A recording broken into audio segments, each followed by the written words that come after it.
Bonjour à tous et bonjour à toutes. On espère que vous allez bien. Nous, pour ceux qui ne nous connaissent pas, c'est Jen et Victor. On est un couple d'une trentaine d'années qui voyageons et vivons dans un vieux camping-car. Il s'agit d'un Autostar 491 qui se trouve juste derrière nous. Il est sur porteur C25. Avec, on a décidé de partir à la découverte de toute l'Europe. Pour le moment, nos voyages nous ont mené à découvrir l'Espagne, le Portugal, l'Irlande et une grande partie de l'Écosse, pays où on se trouve encore actuellement. Donc si vous appréciez le voyage, la vie nomade et le concept de van life, n'hésitez pas à vous abonner à cette chaîne YouTube, à nous suivre sur Instagram, sur Facebook et sur notre blog. Bonne vidéo.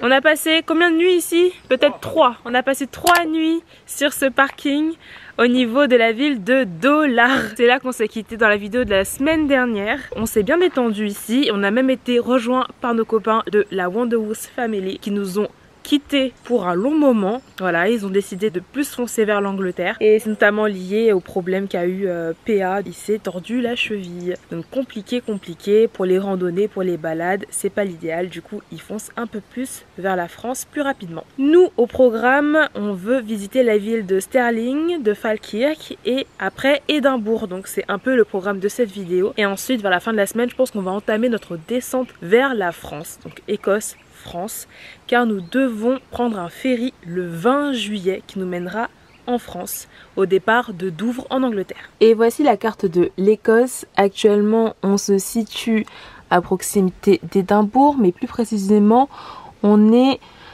avant Stirling, donc quelque part par là. Du coup sur le chemin il y a Stirling, il y a Falkirk et enfin Édimbourg. On va commencer par la visite du National Monument de William Wallace. Ensuite on va visiter la ville de Stirling, donc à savoir que la ville n'est pas très grande, à part un très vieux pont et le château, il n'y a pas grand chose d'autre à voir, donc on va faire une belle balade avec Popeye. Ce sera l'occasion pour tout le monde de se dégourdir les jambes.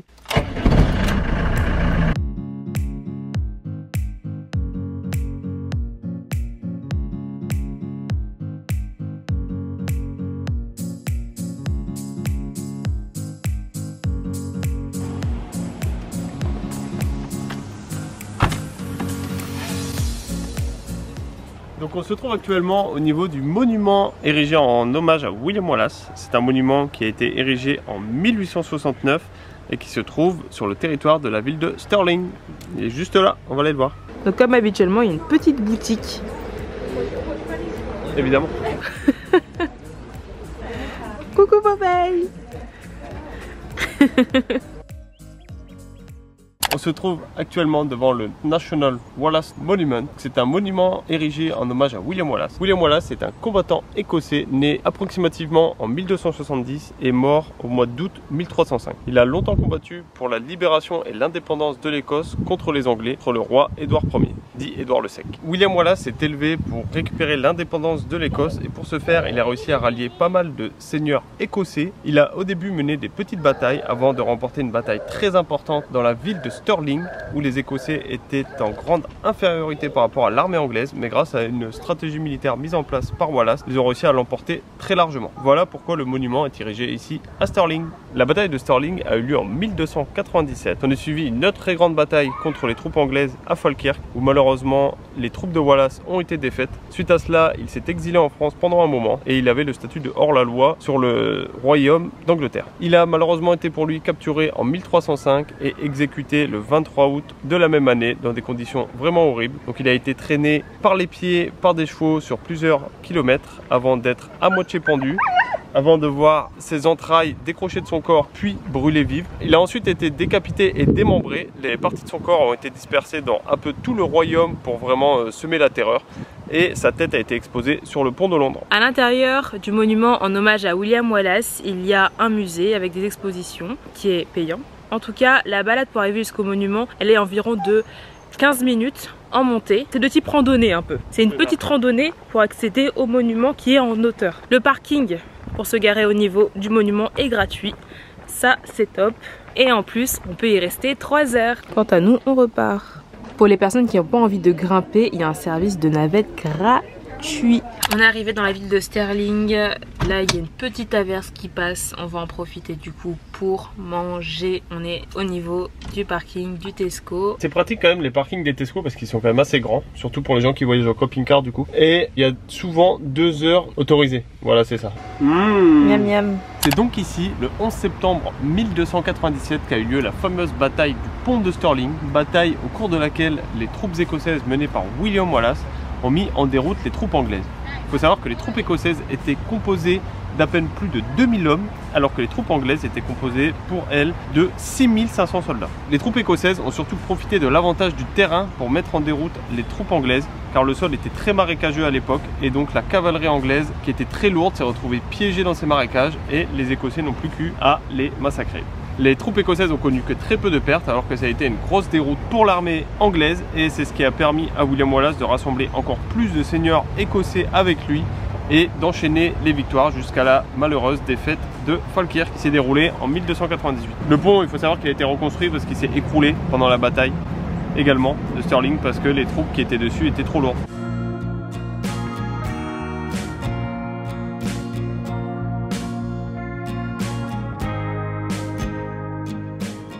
On est au niveau de l'entrée du château de Stirling. Le prix pour les adultes c'est 19,50 £.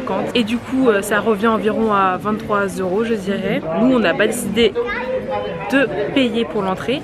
Mais ce château est très bien pour les visites. C'est un des plus beaux d'Écosse. Donc si vous passez par là et que vous en avez les moyens, n'hésitez pas à le visiter. Pour y accéder, nous on a pris nos pieds. Hein, on a un peu grimpé. Ça nous a donné un peu chaud, c'était très haut. Sinon vous pouvez venir en voiture, mais le prix pour le parking c'est de 6 £.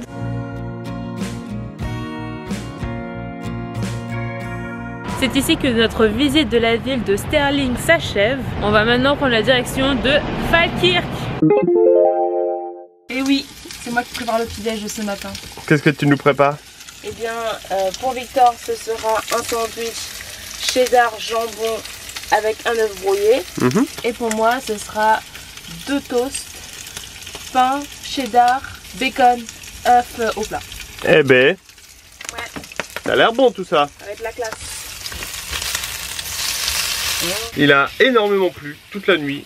Ça a été assez bruyant. Bon après maintenant on commence à avoir l'habitude, c'est un peu notre petite berceuse depuis qu'on est en Écosse. Nous sommes actuellement ici dans la ville de Falkirk. On est vraiment juste à côté de Glasgow en fait. Vraiment on est passé par là à l'aller. Donc on a 2 choses à visiter ici à Falkirk. De grandes sculptures de chevaux de plusieurs dizaines de mètres qui se trouvent dans un parc qu'on va aller voir tout à l'heure après le petit déjeuner. Et aussi une drôle d'attraction qui est une roue en fait pour faire monter les bateaux. C'est un peu comme un système d'écluse mais sauf que là c'est une roue. Donc on va vous montrer ça, ce sera beaucoup plus parlant que des explications techniques parce que je maîtrise pas tout le vocabulaire pour vous présenter ça. Ça c'est le programme de la journée et puis après on va rouler en direction de Edinburgh, la capitale de l'Écosse. Et tout ça je pense malheureusement sans soleil parce que le ciel est encore une fois entièrement gris.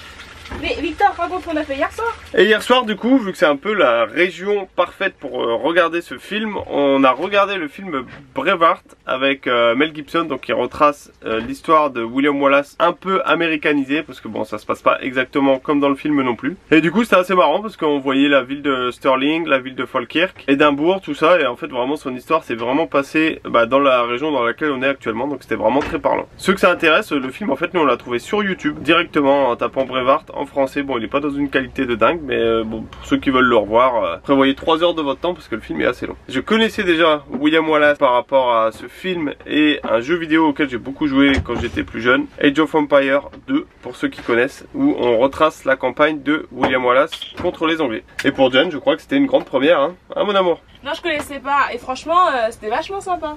C'était vachement sympa. Ouais j'ai apprécié ce petit film. Sous la pluie. Ouais, elle était allongée sur la banquette là. Du coup c'était agréable. On couche souvent la banquette maintenant quand il pleut et comme ça nous permet de chiller et de s'allonger tous les deux. Avant sinon il n'y en a que un qui pouvait se mettre sur le canapé du fond, donc maintenant on préfère s'allonger là. Et je voulais faire un petit point au niveau de l'électricité parce que ça commence à devenir un peu compliqué parfois pour nous vu qu'on a vraiment plus le soleil parfois pendant toute la journée. Donc il faut savoir que nous on a un panneau de 380 watts sur le toit avec une batterie de 250 ampères. Et du coup La stratégie qu'on adopte en ce moment, c'est vraiment de brancher nos appareils et de les recharger uniquement en pleine journée quand le soleil est un peu là et quand on roule. Voilà, surtout quand on roule, là on branche tout quand on a des longues routes à faire et comme ça, ça nous permet de recharger. Et voilà, bon appétit. Alors on entre au niveau de Ellis Park. Donc le parc, on peut voir les Calpies et on va voir si le parking est gratuit ou payant. Alors pour la nuit c'est 10 pounds, mais peut-être que le jour c'est gratuit. Bah, c'est que c'est ouvert la nuit alors le parc. Et le parc, ouais. Moi je vois pas de parc mètre pour l'instant. Oh, joli combi. Ah là on voit pas de parc mètre, peut-être gratuit, ouais. C'est payant que la nuit. C'est très bien. On aime les parkings gratuits. C'est pas tant qu'on est des gros radins. Hein. C'est surtout qu'on préfère en fait dépenser cet argent-là pour consommer local. Dans les restaurants, dans les pubs, etc. Dans les magasins de souvenirs. Voilà, on trouve que c'est des dépenses un peu plus sympas. On préfère le dépenser que ça nous procure un peu de plaisir, on va dire. Parce que là, bon. Oui, payer pour un parking, ça procure pas de plaisir. C'est pas comme payer pour de la nourriture. On est à 199 000 km tout pile pour le camping-car. Voilà, donc plus que 1000 km pour enfin passer la barre symbolique des 200 000 km et qu'il ait terminé son rodage.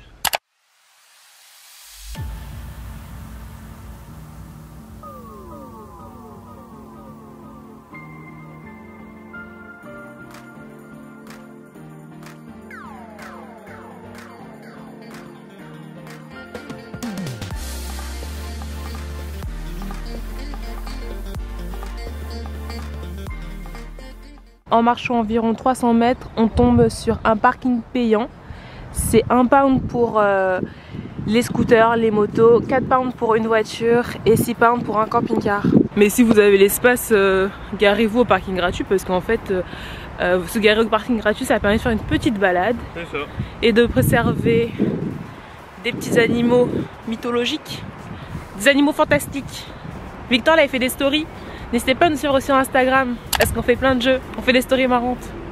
Parfois. Je prends beaucoup de temps à faire ça, ça me fait rire. Et n'hésitez pas à nous rejoindre sur Instagram du coup pour suivre nos visites jour le jour, heure par heure, minute par minute, seconde par seconde. Et quand on dit Instagram, ça veut aussi dire Facebook parce qu'en fait c'est lié les deux. Hein. C'est ça. On partage la même chose sur Facebook et sur Instagram. Ouais. Nous sommes maintenant devant The Calpies. Alors The Calpies, il s'agit de sculptures de têtes de chevaux, comme vous pouvez le voir. Elles ont été réalisées en 2013 et sont là pour rendre hommage au passé équin de l'Écosse. Les sculptures mesurent plus de 30 mètres de haut. Pour aller à l'intérieur des Calpies, c'est un tour qui dure 25 minutes et c'est 7,50 € pour y aller.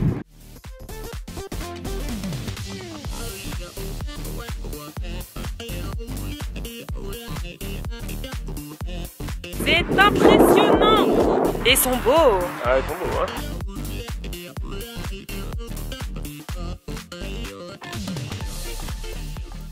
Là vous voyez les gens entrer, donc c'est dans celui-ci qu'on peut faire les visites. Entrer, sortir, on sait pas trop. Ils se sont dédoublés. Eh oui. Ah aussi de nuit ça doit être particulièrement beau parce que c'est tout éclairé. Waouh.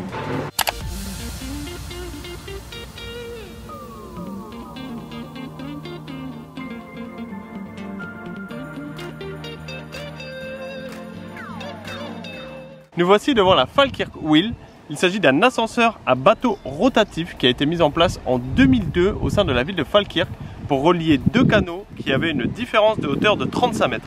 Auparavant, c'était fait par des écluses, mais le système était beaucoup trop long et pénible, donc ils ont mis en place cet ascenseur à bateau pour gagner beaucoup de temps et enlever de la pénibilité. Donc là, il y a un bateau qui est en haut et un bateau qui se trouve en bas. Donc le bateau du bas, forcément, il est sur un canal et le bateau du haut, il est relié à l'autre canal. Et donc cet ascenseur sert à faire la jonction entre les deux canaux sans les écluses. Donc ici, il y a le premier canal. Et voilà, ça descend vers le second. Vous voyez la différence? Elle était énorme. Hein. 35 mètres. 35 mètres. Et là, vous voyez, le bateau s'en va. Il rejoint le canal du bas. Nous en avons fini avec la visite de Falkirk. On est arrivé ici sur un spot dans la ville de Livingstone. Donc on est arrivé sur ce spot pour passer la fin d'après-midi et la soirée. On est près d'un canal, le canal de l'Union, qui passe aussi par Falkirk et par Édimbourg. On ira donc à Édimbourg à partir de demain. On est tout seul pour le moment. Le spot est plutôt bien. À cause de l'eau. Ah, il y a un avion au-dessus. Bon bah il s'est mis à pleuvoir. Beaucoup.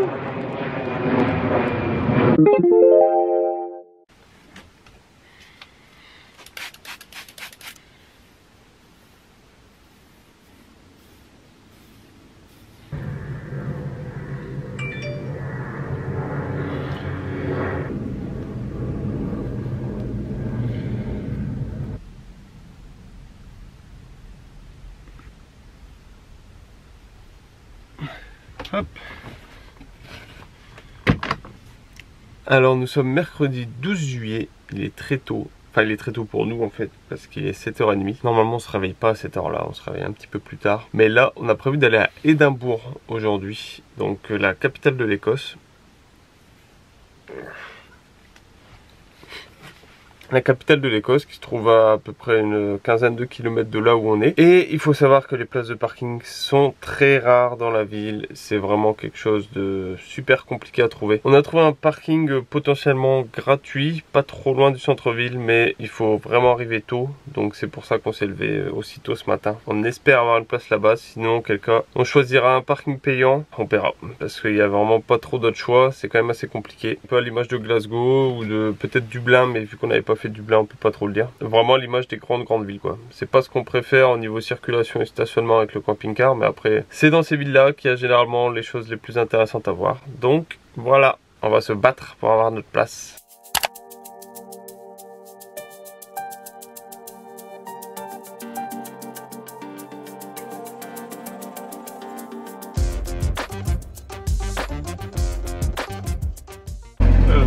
Notre place ici. Superbe parking gratuit. Yeah, avec de la place.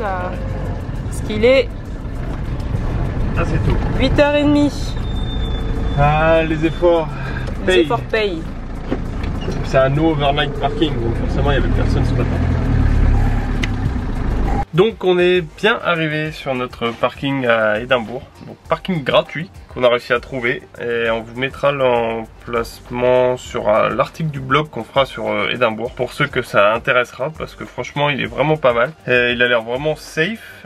Et du coup là on peut y être posé pour la journée. Bon, c'est marqué que c'est uniquement pour les personnes qui vont visiter le palace qui est juste à côté et se promener au niveau du parc, ce qui va être un peu notre cas, donc bon, on n'est pas complètement en tort. Et voilà, maintenant on peut regarder, commencer à se faire le petit déjeuner pour prendre des forces avant une grosse journée de visite. C'est l'astuce qu'on a pour faire griller notre pain, à défaut d'un grille-pain, une poêle.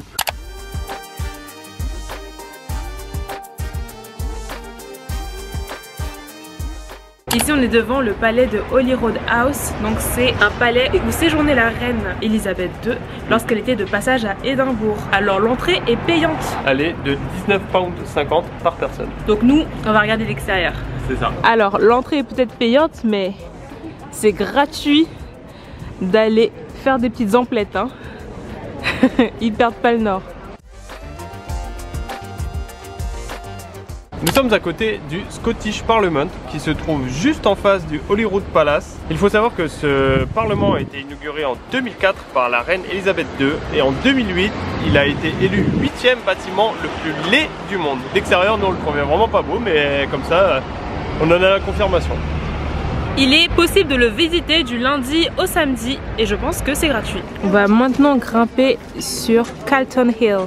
C'est sur les hauteurs de la ville et on va voir plusieurs monuments, dont le Nelson Monument qu'on n'arrête pas de voir et le National Monument aussi.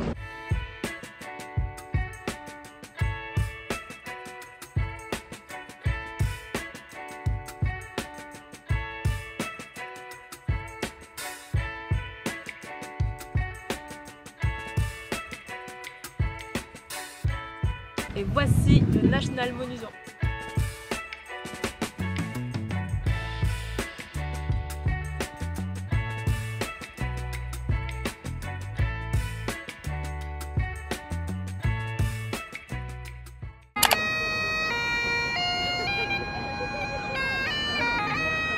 Derrière nous se tient le Scott Monument. C'est un monument de style néo-gothique en honneur de Walter Scott, qui est un grand écrivain écossais. Vous voyez, avant il pleuvait, maintenant il y a du soleil. Yeah! Ça fait du bien. Pour l'instant, on aime bien la ville d'Édimbourg. Le soleil participe grandement à cette appréciation, hein, faut le dire. Ouais, parce que les bâtiments sont quand même très gris. Du coup, avec du soleil et un ciel bleu, c'est quand même plus sympa de les voir. Ils mériteraient tous un bon ravalement de façade pour les éclaircir un peu ou leur rendre leur faste d'antan. Après avoir traversé au niveau de Scott Monument, on atterrit sur la rue qui s'appelle Royal Mill. En fait, c'est une rue piétonne avec plein de petites boutiques. C'est vachement sympa. Il y a des fanions aussi au-dessus de nous. On va marcher ici. Il y a plein de petites boutiques atypiques que je vais vous montrer pour pouvoir faire des achats un peu fun.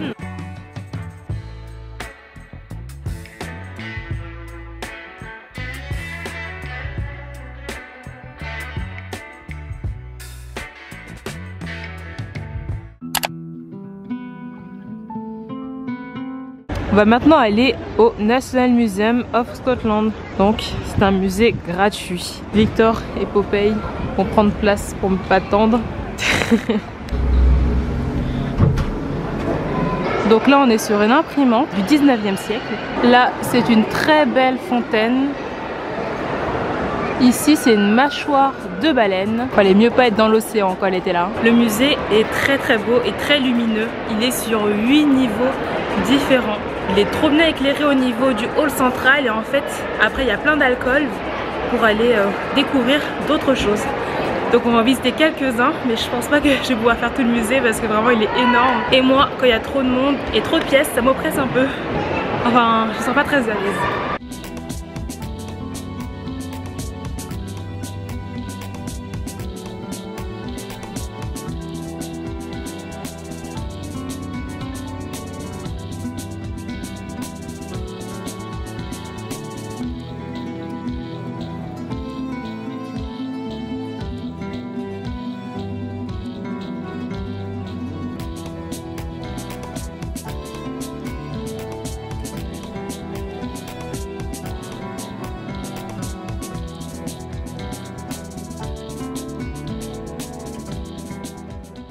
C'est un espace hyper ludique, j'ai vu des gens jouer de la musique, il y a même la possibilité de conduire une Formule 1, enfin presque.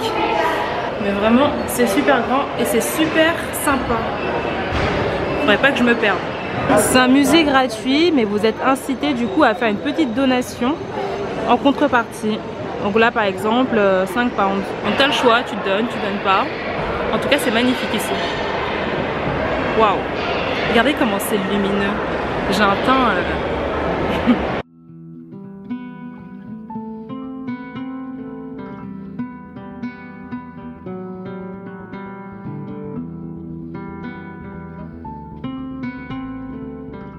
On est enfin sur la terrasse. Donc c'est au 7e étage. L'ascenseur pour y accéder, vraiment c'était très long. Sachant qu'on peut que prendre l'ascenseur, il n'y a pas d'escalier. C'est un peu limite niveau sécurité. Maintenant qu'on y est, on va admirer la vue.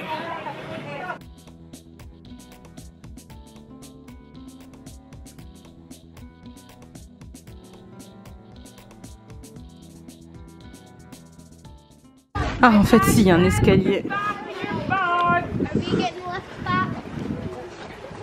Le musée est ouvert tous les jours de 10h à 17h et franchement il y a de quoi passer la journée là-dedans. J'ai failli me perdre. Ah, et Victor a disparu. J'ai perdu Victor. Je l'avais laissé là. Ah, il est là. Oh. Coucou. Oh coucou, t'étais sorti d'où? Là-bas. Le musée il est grand. Ah ouais? Ah ouais. Ah ben. C'était fabuleux. Je me suis fait draguer par une... C'est vrai? Et alors? Elle t'a dit quoi? Bon, elle était là, elle pensait que Popeye c'était un chien loup. En fait elle était avec un groupe de touristes, tu sais, qui avait un guide. Ouais. Et du coup ils sont assis sur les marches pendant qu'ils faisaient des explications. Elle est venue s'asseoir à côté de moi. Et du coup après elle commence à caresser Popeye, parler de Popeye, machin et tout. Elle voyait qu'elle... Elle me lançait des regards. Elle était sous ton charme? Ouais. Ah, ça m'étonne pas. Moi non plus. Ouais, bon. Je lui ai dit que mon cœur était plein. Visita a un icono de la ciudad. Ici on a Victoria Street, du coup une rue qui mène tout droit au château d'Édimbourg. On va maintenant entrer au niveau du château de Édimbourg. Il y a énormément de gradins qui sont installés. Il doit y avoir plusieurs spectacles qui sont organisés. Peut-on entrer sans ticket? On ne sait pas. Il y a quoi? C'est le queue pour les tickets. Ah. En fait, la scène elle bloque vachement notre vue du château. On va essayer de trouver un autre point de vue pour le voir. C'est ça, parce qu'on va pas visiter l'intérieur du château en fait. Petit constat, Édimbourg c'est une ville avec beaucoup d'étages. Il y a beaucoup d'escaliers. Beaucoup de relief. Oui, beaucoup de Pas une relief. ville plate, Non. on va dire. Il y a vraiment à chaque fois plusieurs niveaux. Ouais. On monte, on descend. Ça fait les cuisses. Mais ça veut dire qu'en vélo c'est pas idéal. Non. Donc on a trouvé notre petit point de vue du château d'Édimbourg sous la pluie. Enfin nous on est sur la pluie mais lui il a pas l'air d'être trop mouillé. On est de retour de notre balade dans la ville d'Édimbourg. Ouais. On a tout fait à pied. Tout. Et c'est accessible à pied parce que la vieille ville elle est pas très grande. Non, ça va. Qui diffère par exemple d'une ville comme Glasgow Oui. où on était il y a 2-3 semaines. 3 semaines peut-être. Ouais. Et Il y a 3 vidéos plus étendu. parce qu'elle est beaucoup plus étendue. Ouais. Et notre parking, du coup, il est à peu près à une vingtaine de minutes de la vieille ville, à pied en fait, et c'est un des seuls parkings gratuits de la ville. Donc vraiment, on vous le recommande pour ceux qui viennent. Là, on va vous faire un petit plan pour que vous voyez un peu à quoi il ressemble. Il est vraiment super sécure. Assez facile pour stationner son camping-car, même le nôtre, on l'a vraiment garé sans aucun souci. Mais ce qu'il faut savoir, c'est qu'il faut arriver quand même très tôt pour avoir une chance d'avoir une place. Si vous arrivez à 9 h, ce sera fini, vous aurez plus de place. Voilà. On s'est fait chier dessus? Ah, ça me dégoûte. Ouais. On s'est fait dégrader le camping-car dans notre absence. Tout propre. On va quitter la ville d'Édimbourg. On va se diriger sur la côte est écossaise pour aller trouver un spot. C'est vers Dunbar. On va bientôt quitter l'Écosse. Ça va être notre dernière nuit en Écosse. Ou pas. Sûrement. Peut-être. C'est probable. On va peut-être y rester 2 nuits sur le spot s'il est bien parce que maintenant notre seul objectif c'est de rentrer en France et on a un ferry qui part le 20 juillet. Aujourd'hui on est le 12 juillet donc on a 8 jours.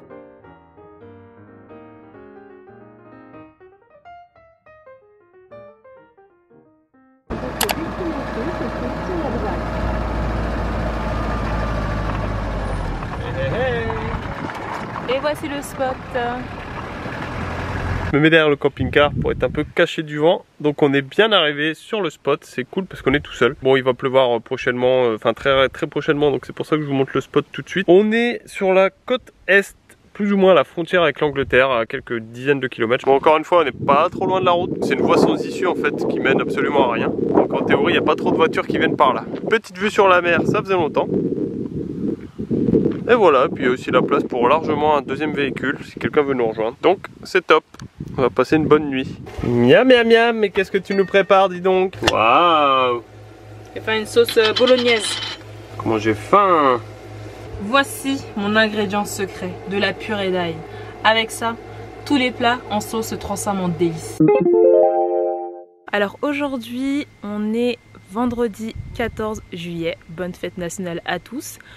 Avec un peu de retard, il y avait une mouche sur la caméra. On a dormi au final 2 nuits sur ce spot du coup près de la frontière avec l'Angleterre. Hier, on n'a pas filmé. Ça a été une journée avec du montage vidéo et beaucoup de rédaction d'articles de blog. Et je suis contente parce que moi aussi je me suis mise à rédiger beaucoup plus d'articles et à revoir un peu la mise en page, tout ça. Donc n'hésitez pas à aller voir notre blog, il y a plein de nouveaux articles.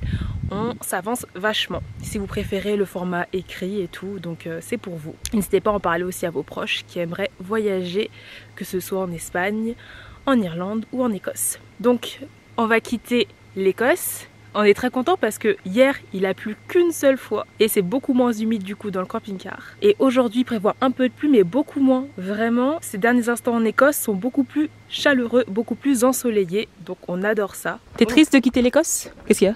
Il y a de l'eau? Il y avait une grosse mouche qui rentrait. Ah, elle. Je suis triste de quitter l'Écosse, ça va. J'étais plus triste de quitter l'Irlande, on va dire. En Écosse, ce qui est bien, c'est qu'il y a des très beaux paysages. Vraiment, c'est très beau l'Écosse. Je vous le recommande si vous aimez les beaux paysages. Maintenant, en termes de chaleur, il y en a un peu moins qu'on a trouvé qu'en Irlande. De chaleur humaine et de chaleur de température. Voilà, on a eu énormément de pluie ici. Mais bon, franchement, c'est aussi la faute à pas de chance. On va voir ce que va donner l'Angleterre du coup. C'est un pays mystère en camping-car. Moi je suis déjà allée plusieurs fois à Londres et toi aussi. Ouais, mais jamais en camping-car. On ira peut-être pas à Londres, je pense pas. On va longer la côte est pour arriver jusque Douvres. Et du coup on a une semaine pour faire ça, donc ça va, on va pouvoir prendre notre temps, faire des petites visites un petit peu et voir si tout ce qu'on dit sur l'Angleterre est vrai. Les parkings pour dormir qui sont inexistants, etc. etc. Allez, c'est le départ, on y va, on est motivé. Yes. Elles sont mes lunettes de vue.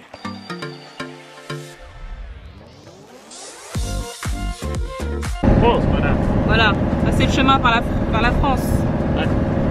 Ah ouais, oui, c'est là. Ah, c'est là, c'est la frontière. Ouh, freine. Waouh. C'est bon, on est à la frontière. Donc là, si je recule, je suis en Angleterre. On va maintenant passer la frontière. Allez.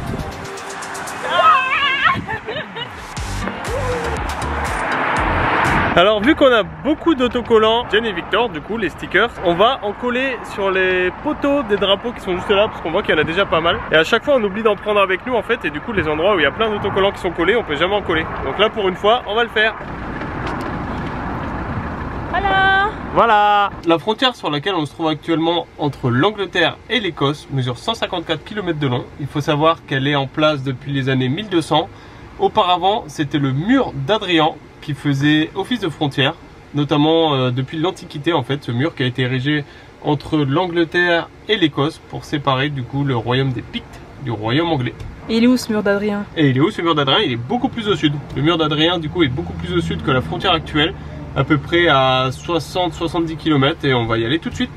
La première ville sur notre passage en Angleterre, c'est Berwick upon Tweed. Oh, regarde le viaduc. Waouh! Super viaduc. Alors on est arrivé au niveau d'une station essence Asda et voilà, je vais vérifier s'il y a de l'eau. Et il y en a, c'est super, on va pouvoir faire le plein de la cuve. Maintenant en fait c'est notre réflexe à chaque fois pour trouver de l'eau. On va dans les stations service Asda, là où en plus le gasoil est le moins cher en moyenne et les courses aussi. Donc c'est vraiment devenu notre petite habitude. Et du coup là on va faire le plein d'eau. Voilà, que pour la cuve hein. Parce que comme on le répète, elle est pas potable. Et il faisait beau depuis qu'on roulait, depuis 1 heure. Et là maintenant, au moment où je sors pour faire le plein d'eau, je vais me prendre une drache. C'est quoi une drache? Une drache. Une drache. C'est quoi ce mot? Un drache. Qui connaît? Tout le monde connaît. Non. Un drache. Une saucée, une averse. Aïe aïe aïe. Les 2 morceaux, c'est juste décroché, c'était arrivé en fait. Bon bah en fait sur la route on sentait qu'on avait des bruits de gigotement. Et là au niveau du coffre de toit, la galerie elle s'est décrochée. Alors voilà. Comment c'est? Et en fait c'était juste un rivet, un petit rivet qui était là, qui tenait la galerie. Et donc le rivet il a lâché, donc la galerie elle pendouille. Donc on va réparer ça cet après-midi. Bon, on décide de faire des courses économiques. On va dépenser nos dernières espèces ici. On a 30 pounds. Voici donc ce qu'on s'est acheté avec 30 pounds au magasin Asda.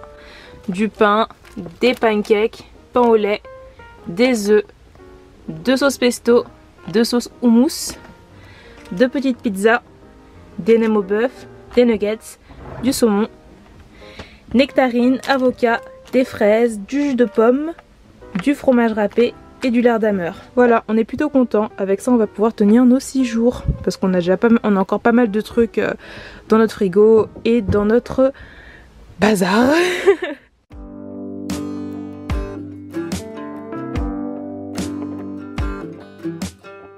Alors on se trouve actuellement à Eden-on-the-Wall. C'est une ville à proximité de Newcastle. C'est ça, donc dans le nord-est de l'Angleterre. Et on est ici parce qu'il y a pas mal de vestiges du mur d'Adrien. Donc le mur d'Adrien, c'était une frontière de l'Empire romain construite par l'empereur Adrien aux alentours des années 150 après Jésus-Christ. Il faut savoir que ce mur qui faisait 117 km de long servait surtout à protéger l'Empire romain des invasions des barbares qui se trouvaient au nord de ce mur. Donc les ancêtres des Écossais pour les Romains étaient appelés barbares. On les appelait les Pictes. 30 ans plus tard, un second mur fut érigé plus de 50 km au nord de celui-ci. Il s'agit du mur d'Antonin, mais l'Empire romain n'a pas réussi à le garder. La pression des barbares du nord était trop forte et ils ont dû l'abandonner et revenir à l'ancien mur, donc le mur d'Adrien. Et aujourd'hui, on peut encore trouver des vestiges du mur partout le long de l'ancien tracé du mur d'Adrien. Il faut savoir que ce mur a servi de frontière entre l'Angleterre et l'Écosse, mais maintenant la frontière a été décalée, donc à l'ouest, c'est encore le point du mur d'Adrien qui sert de frontière, alors qu'à l'est, l'Angleterre a grappillé un peu de terrain, donc à peu près entre 50 et 60 km pour remonter la frontière, et en fait maintenant ça fait une diagonale comme ça. Et du coup tout à l'heure on était donc à la nouvelle frontière entre l'Angleterre et l'Écosse, sur le territoire qui a été grappillé par les Anglais. Là Popeye et moi on se situe à l'intérieur d'une ancienne tour. Waouh, donc c'est vous qui protégez le mur? Eh oui. C'est fou ça. On est les gardiens. On rejoint le spot pour la nuit. Et ma foi, ça va, il y a de la place. Alors je vous présente une de mes nouvelles spécialités dans le camping-car. C'est du riz, de l'avocat et du saumon. Et tout ça accompagné d'une petite sauce fait maison. Il y a de la mayo, de la sauce sriracha, c'est la sauce qui pique, de la sauce aigre douce et un peu de soja. Voilà, c'est un petit mix qui fait un truc assez délicieux. Et avec ça, c'est la régalade. Sauf Céline. Bon, ils sont pas allés plus chaud Popeye devant là. C'est quoi le secret des personnes à la peau noire? L'hydratation. C'est tout. C'est même pas un secret. Tout le monde le sait. Tu parles. On est le samedi 15 juillet. C'est jeudi qu'on prend le ferry. Tout s'accélère. Enfin, hier soir, on a dormi à proximité de Newcastle. Nouveau château. Et là, on va se diriger vers York. Ce matin, on a pris tous les deux une douche. C'est rare les douches le matin. Ça fait du bien. D'habitude, c'est le soir. Ah ouais. Là, on est prêt pour vivre un renouveau là. C'est ça. Ça va être une journée dans la propreté. Donc là, c'est la phase de rangement du camping-car. Là, c'est l'eau de Popeye qu'on vide. En fait, c'est ça qu'on a pour Popeye. Là, on y met ses croquettes et son eau. C'est flexible et pour le rangement, c'est super, ça prend pas de place. Roule. Tuk. Hop.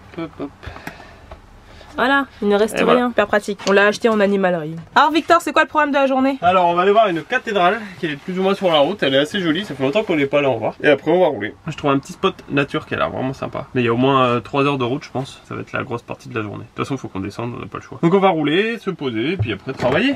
Faire du montage pour toi, faire du blog pour moi. C'est fini la carte de l'Écosse. Ah, on a plus de carte. Non. Où est-ce qu'on va? On sait plus. Ah, on n'allait pas là déjà, c'est sûr.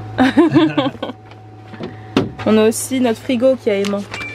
C'est ça. C'est super pour pouvoir afficher plein de trucs. Ça met de la déco. Ça, on l'a acheté chez Ikea. Et le frigo chez H2R. Hein. C'est ça. Pas de secret. Notre ferry. Regina Seaways. Ça, c'est le ferry qu'on a pris pour nous amener en Irlande, notre pays préféré maintenant, on va dire. Ah, ça. Et ça, c'est une lampe torche. Weben. Elle éclaire super fort la nuit.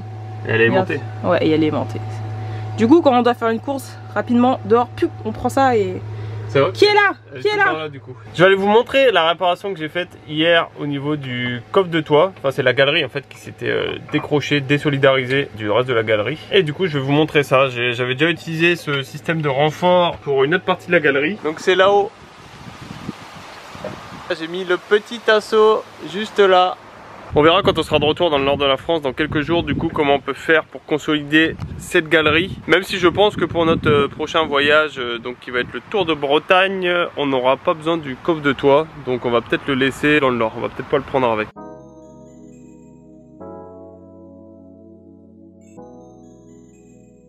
Imagine genre ça tombe le camping-car et tout.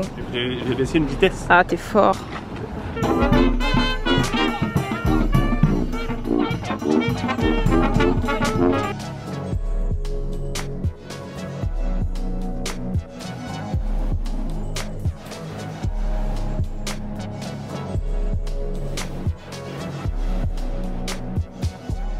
Nous sommes devant la cathédrale de Durham. Cette cathédrale a vu le jour au début des années 1000, en 1090 précisément. Elle a pour caractéristique de mesurer 125 mètres de long et plus de 60 mètres de hauteur. On y retrouve notamment les reliques de Saint Cuthbert et c'est un lieu hyper important pour le pèlerinage de Saint Cuthbert qui a lieu en Angleterre.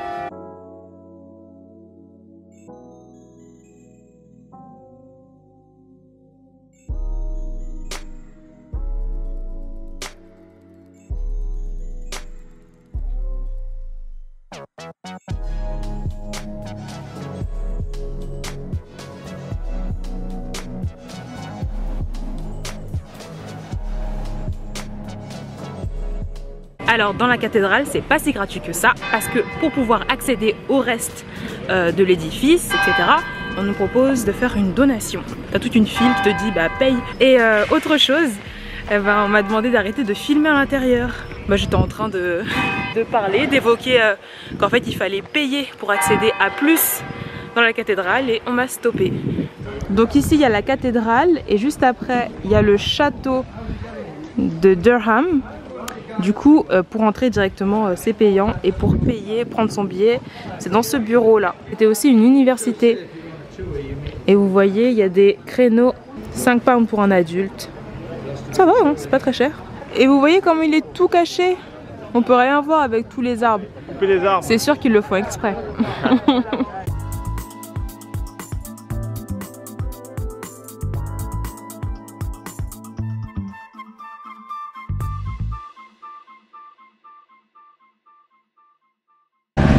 Les derniers kilomètres pour atteindre le spot sont plutôt pentus. Et vous voyez que c'est un peu compliqué de croiser un autre véhicule. Mais on en a croisé quand même un. Et heureusement que c'était un 4x4 parce qu'il a pu se ranger dans des fourrés. C'est pas comme là, hein. Mais il a pu reculer dans la jungle.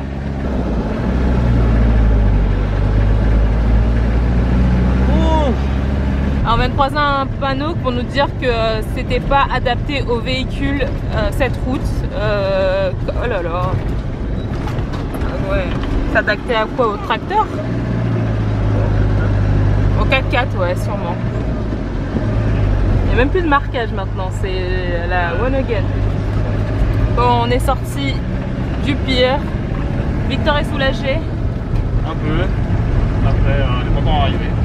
Nous voilà arrivés pour notre spot pour la fin d'après-midi et cette nuit. Comme bon, beaucoup de spots qu'on a trouvés en Écosse et en Angleterre, c'est la même chose. On est en bord de route. Donc là c'est la route qu'on a prise qui était super pas adaptée aux véhicules de manière générale. Il y avait des nids de poules, beaucoup de nids de poules. La route était pas agréable à conduire et c'était vraiment tout en pente, donc c'est mieux de rouler comme ça avec un 4x4. Il y a plus une voie goudronnée, limite on se demande pourquoi le GPS ne nous a pas fait passer par là, mais c'est parce qu'on a fait Google Maps en fait. Google Maps nous fait toujours passer par le chemin le plus rapide et pas forcément le chemin le plus adapté. Alors on est dimanche 16 juillet, merci à toutes les personnes qui sont arrivées jusque là dans la vidéo parce qu'elle est plutôt longue. On espère qu'elle vous aura plu, dans tous les cas, si c'est le cas n'hésitez pas à nous le dire, à y mettre un petit pouce, à nous laisser un petit commentaire, ça nous fera toujours plaisir. Vous pouvez nous suivre sur cette chaîne YouTube, sur Instagram, sur Facebook et n'hésitez pas à faire un tour sur notre blog. On a fait beaucoup d'efforts cette semaine pour le mettre à jour, donc l'adresse c'est lesaventuresdejennevictor.com. Vous pouvez le consulter sur votre ordinateur, sur votre tablette et sur votre téléphone portable. Le lien est en barre de description. Pour ceux qui ne sont pas encore abonnés à notre chaîne YouTube, n'oubliez pas de le faire, c'est très important parce qu'on sera bientôt de retour en France, donc dans moins d'une semaine, et dès notre retour, on vous fera gagner au minimum 3 batteries nomades, donc ce sera pour nos abonnés, alors n'hésitez pas si ça vous intéresse. On sortira une nouvelle vidéo dimanche prochain qui aura pour thème notre retour en France, donc Angleterre-France, traversée de ferry au niveau de Douvres, comment ça se passe avec un camping-car et un chien. Donc rendez-vous la semaine prochaine pour une nouvelle vidéo. Salut!